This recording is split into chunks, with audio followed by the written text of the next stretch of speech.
Olá pessoal, beleza? Estamos iniciando então a nossa aula de matemática aí, tá certo? E o conteúdo que nós trabalharemos hoje e aí ao longo da semana é sobre razão. Bom, o que é razão? Razão, então, como eu passei para vocês uma definição bem simplesinha, ela é uma divisão que compara dois números. Então a razão ela está muito presente, por exemplo, quando a gente quer trabalhar com duas informações, né, relacionadas matematicamente. Então, por exemplo, quando nós estamos trabalhando aí com duas informações matemáticas e a gente quer fazer a comparação dessas duas informações, a gente utiliza esse conteúdo de razão. Na prática, onde que a razão está sendo utilizada? A razão está muito presente, por exemplo, na escala, quando a gente olha nos mapas, né? Porque a gente tem uma comparação entre aquele desenho, né? Que com as suas medidas, né? As suas distâncias e a medida real, né? Que é a distância real que acontece, por exemplo, de um lugar para o outro. Outra situação prática do dia a dia em que está presente a razão é, por exemplo, mesmo dentro da escala, é quando, por exemplo, a gente tem uma miniatura, né, de um objeto e a gente quer saber o seu tamanho real, o seu verdadeiro tamanho, né? Por exemplo, uma miniatura de um carrinho e o tamanho verdadeiro desse carro. Então, isso é razão. É quando a gente está comparando duas medidas, dois números. A gente também pode comparar por exemplo, deduções matemáticas. Por exemplo, a gente quer ter uma quantidade total de alunos dentro de uma sala de aula e a gente quer fazer uma comparação entre, por exemplo, o número de meninos com o total da sala. Isso que a gente está fazendo também é uma razão, tá certo? Então a razão ela é essa característica, ela trazer duas comparações entre uma comparação, desculpa, entre dois números, tá certo? Ao longo da aula, conforme eu for explicando, vai ficando melhor para a gente entender. É um conteúdo bem tranquilo, bem fácil, tá? Então, dos conteúdos que nós já trabalhamos aí do sétimo ano, ao longo desse ano, esse agora acaba sendo um dos conteúdos mais fáceis que a gente já trabalhou. É só prestar um pouquinho de atenção, a gente vai acabar relembrando algumas coisas lá do sexto ano e tranquilo, tá certo? Então vamos lá. Então a razão, ela pode ser feita como? Ela pode aparecer para a gente em forma de fração, como está aqui, ou forma de divisão, como está aqui. Então a gente tem o primeiro número, traço, o segundo número, ou o primeiro número, sinal de divisão, e o segundo número, tá certo? Na nomenclatura da razão, a gente vai ter alguns nomes diferentes agora. Lá na fração, a gente dizia que o número de cima chamava-se numerador, certo? Enquanto que o número de baixo chama denominador, tá certo? Mas isso na fração. Na razão, o número de cima, ele representa o que nós chamamos de antecedente. E o número de baixo representa o número que nós chamamos de consequente, tá certo? Então não pode esquecer isso. Na fração, a gente chama o número de cima de numerador e o número de baixo de denominador. Como é razão, o número de cima é antecedente e o número de baixo é consequente. E isso se ele aparecer dessa forma aqui, fracionária. Caso ele apareça dessa forma de divisão, ó, número antes, divisão e número depois, mesma coisa. O número que vem antes, ele é o antecedente e o número que vem depois é o consequente, tá certo? Olha lá, razão é uma divisão. Então, por isso que ela pode ser representada dessa forma ou dessa forma, tá certo? E aí, como é que nós fazemos a leitura? Para fazer a leitura é muito simples. A gente lê o primeiro número do jeito que ele é, então 10, 10. E agora a gente vai usar duas palavrinhas que sempre vão estar presentes na hora da gente fazer a leitura, que são as palavrinhas está para, beleza? Então 10 está para, e aí a gente faz a leitura do número de baixo. O número de baixo é quem? 40, então escreve 40. Então fica assim: 10 está para 40. Caso nós tivéssemos outros tipos de razão, vamos fazer aqui uns modelos. Como que ficaria a leitura? Por exemplo, 12 e aqui 53. Como que nós leríamos? 12 está para 53.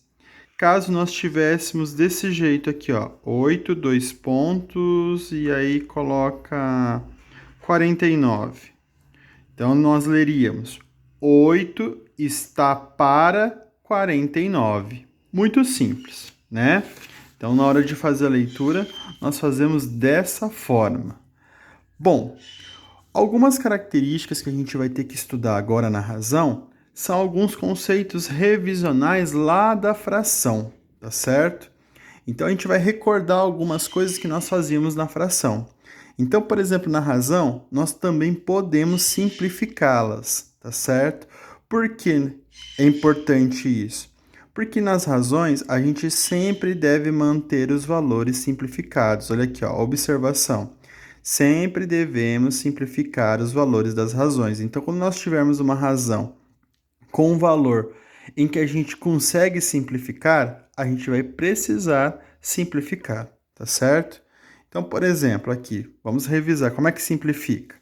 Para simplificar, a gente precisa usar um número em cima, que este número que a gente usou em cima para poder dividir o antecedente tem que ser o mesmo número que a gente vai colocar aqui embaixo para poder dividir o consequente, tá certo? Bom, 56 e 64 são números pares. Isto significa que eles são divisíveis por 2. Mas, como nós já estamos no 7º ano, a gente precisa saber possibilidades maiores, números maiores que dá para a gente colocar aqui e que é o mesmo que vai colocar aqui, que dá para dividir os dois números ao mesmo tempo sem ser o 2. Tá errado simplificar por 2? Não está, mas vai ficar perdendo muito tempo porque vai dar números que vão precisar ser divididos novamente. Então, 56 e 64, além deles ser número par e de ser divisível por 2, eles também são números que são divisíveis por 8. Aparece na tabuada do 8. Então, ao invés de dividir por 2, eu já vou simplificar por 8. Então, olha como é que vai ficar. 56 dividido por 8 dá quanto? Dá 7, né? Porque 8 vezes 7 é 56. E 64 dividido por 8 dá quanto? Dá 8, né? Porque 8 vezes 8 dá 64, tá certo? Então, olha lá, como é que ficou? 7 está para 8. Então, esta razão é a razão simplificada da razão 56 está para 64. Se eu tivesse dividido por 2, ele iria dar uma fração maior, que teria que ser dividida por 2 de novo, depois por 2 de novo, até chegar no 7 está para 8. Está errado fazer dessa forma? Não está. Porém, é como eu falei para vocês, ela é mais trabalhosa fazer desse jeito. Então, quanto maior for o número que vocês descobrirem logo de cara, que dá para poder simplificar o número de cima e o número de baixo, façam isso, porque fica melhor, tá certo?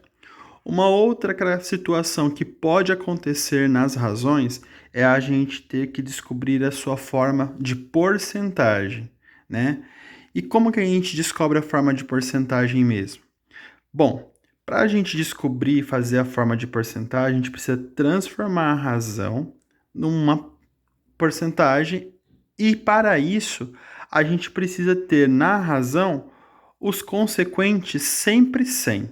Então, por exemplo, se nós temos isso daqui, ó, olha lá, se nós temos, tipo assim, 8 está para 100, e ele quer a forma de porcentagem, como é que a gente transforma? A gente pega o número de cima do jeito que ele é, então 8, e o número 100 transforma na porcentagem, então já ficou 8%, beleza? Muito simples. Então, o que a gente percebe? Que para a gente transformar em porcentagem, o nosso consequente precisa ser 100. Só que aqui nos exemplos, olha o que eu fiz. Eu tenho a razão 4 está para 10 Depois eu tenho aqui nos exemplos. 2 está para 25, depois 8 está para 50 e eu tenho 81 está para 300. Ou seja, eu não tenho nenhuma razão aqui em que o nosso consequente, que é o número de baixo da razão, seja 100 para já copiar o número de cima e só colocar a porcentagem. Então, para isso, o que a gente precisa fazer? A gente precisa transformar esses consequentes em 100, tá certo? Então, como é que a gente faz isso? Olha lá, vamos fazer o primeiro modelo.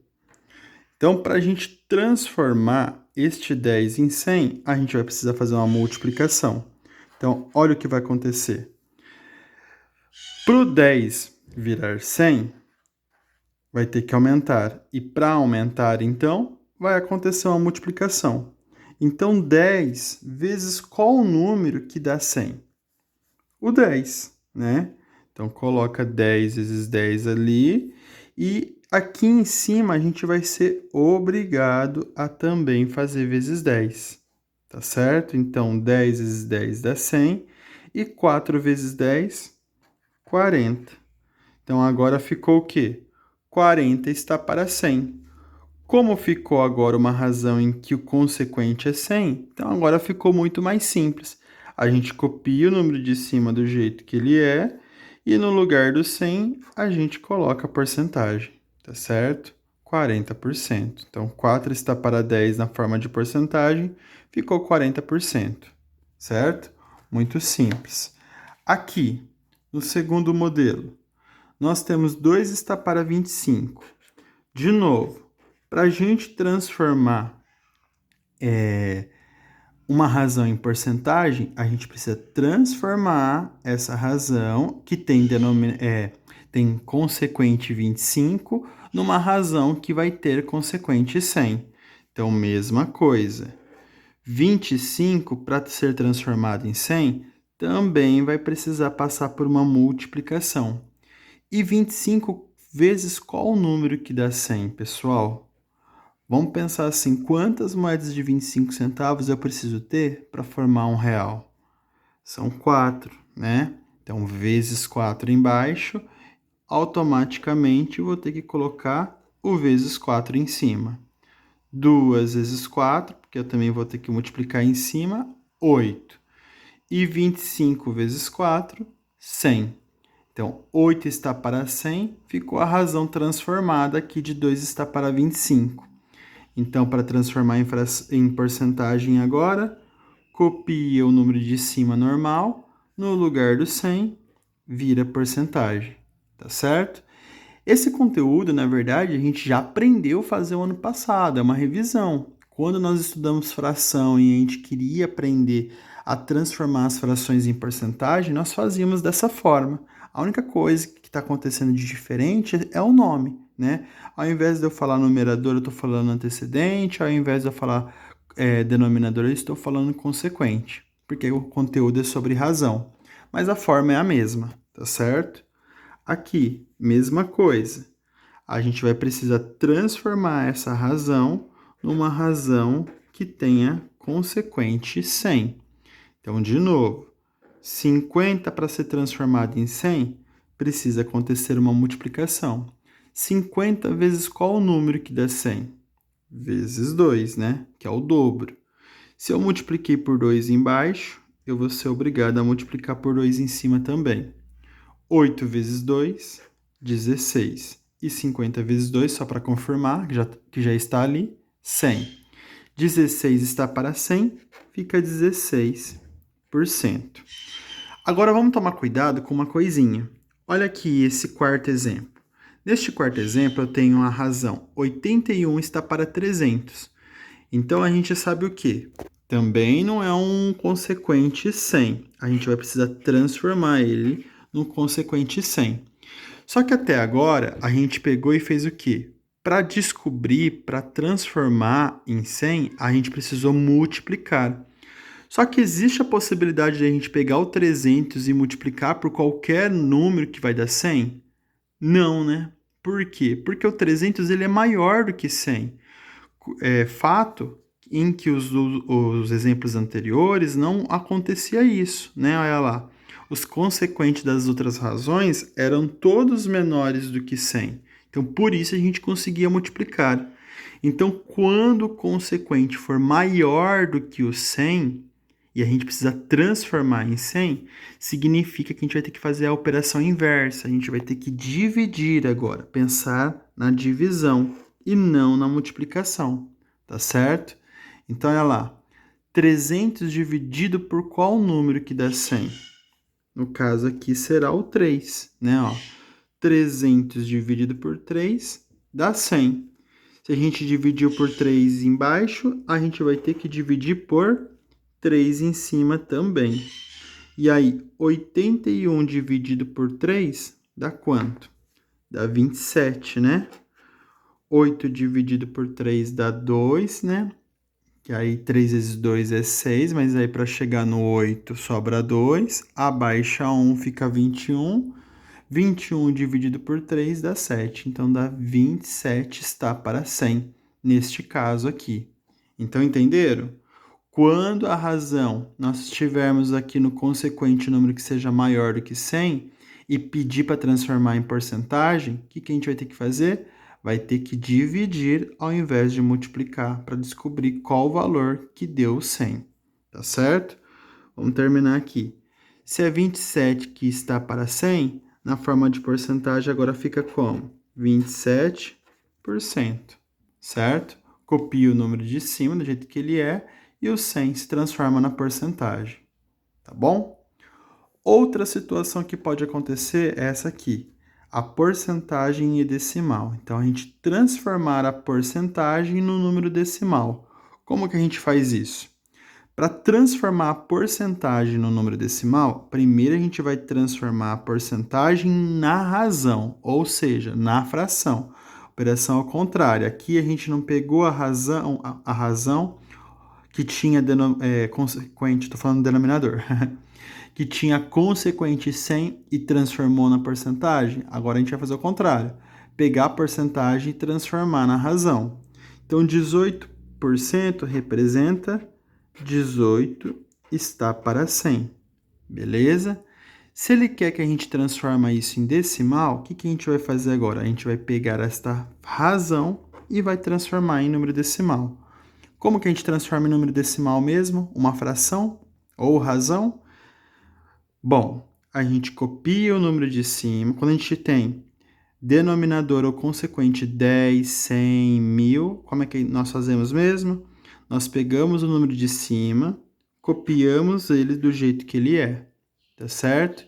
E agora a gente vai contar quantos zerinhos tem. 1, 2. Então, de trás para frente, a gente vai contar 1, 2 casas. Então, vírgula, 0. Então, essa é a forma decimal da razão. Vamos supor que nós tivéssemos esta porcentagem aqui, ó, 5%. E nós quiséssemos que também deixasse em forma de número decimal. Ficaria, então, 5 está para 100, porque a gente transformou primeiro em fração. E agora, para a gente transformar em número decimal, a mesma coisa. Copia o número 5 do jeito que ele é. São 2 zerinhos, então, uma casa. Não tem a segunda casa, a gente acrescenta 0, vírgula, 0. Essa é a forma decimal, tá certo? Para a gente poder relembrar, então, esses conceitos. Bom, outra situação que pode acontecer é a razão aparecer para a gente no exercício, para a gente colocar a razão inversa. O que é a razão inversa? É a gente inverter. Então, se a gente tem uma razão que é 8 está para 5, na forma inversa vai ficar como? 5 está para 8. Beleza? A gente vai inverter. O que é antecedente vira consequente, o que é consequente vira antecedente. Tá certo? E agora a gente vai aprender a resolver utilizando alguns probleminhas. Então, aqui, ó, no exemplo 1, nós temos na sala de aula há 25 alunos, sendo 12 meninas. Então, olha que interessante, essa é a informação que nós temos. Na letra A, ele quer saber o seguinte: qual a razão do número de meninas e o total dos alunos? Então, que razão que a gente monta utilizando o número de meninas e o total de alunos. Quantos são as meninas que está falando no enunciado? Não são 12 meninas? Então, a gente coloca 12, beleza? E qual que é o total da sala, dos alunos? 25. Então, a razão que a gente monta é essa. 12 está para 25. Professor, pode colocar dessa forma que você falou lá, de colocar o número, 2 pontinhos e 25? Pode, dessa forma aqui. Porque a razão ela pode aparecer para a gente ou nessa forma de fração ou na forma de divisão, tá certo? Letra B, olha lá. Qual a razão agora do número de meninos e o total de alunos? Só que olha que interessante. Se ele quer a razão do número de meninos, nós temos o número de meninos aqui na sala, no enunciado? Não temos, porque no enunciado está falando que na sala de aula tem 25 alunos, sendo 12 meninas. Não tem a informação dos meninos. Então, para isso, o que significa? Que a gente vai ter que descobrir o número de meninos. E como que a gente descobre? Fazendo a subtração do total de alunos para a quantidade de meninas. Então, 25 menos 12 dá quanto? Dá 13. Então, 13 vai ser a quantidade de meninos que tem na sala. E o total de alunos, 25. Então, 13 está para 25 é a razão do número de meninos para o total da sala, tá certo? E aqui, ó, deixei na letra C. Qual a razão do número de meninos para o número de meninas? O número de meninos não é 13? Então, 13 vem primeiro. E o número de meninas é 12. Então, 13 está para 12. É a razão do número de meninos para o número de meninas. Beleza? E aqui eu deixei um segundo exemplo para a gente poder finalizar e a gente reforçar quando tiver um exercício interpretativo dessa forma. Então, olha que interessante. Em uma semana, estudo 5 dias. Beleza. Qual a razão do número de dias que estudo com a semana? Então, ele quer uma razão que mostre a quantidade de dias que ele estuda dentro de uma semana. Quantos dias ele estuda? 5. Então, o antecedente da razão vai ser o 5. E quem vai ser o consequente? A quantidade de dias que representa uma semana. Quantos dias representa uma semana? 7. Então, 7 é a quantidade de dias da semana. Então, a razão fica 5 está para 7, que é a razão do número de dias que ele estuda dentro de uma semana. Tá certo?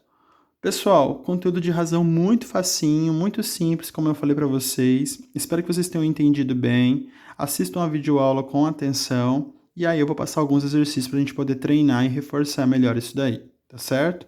Uma boa semana para vocês, uma boa aula, bom trabalho, bons estudos e é isso aí. Até mais.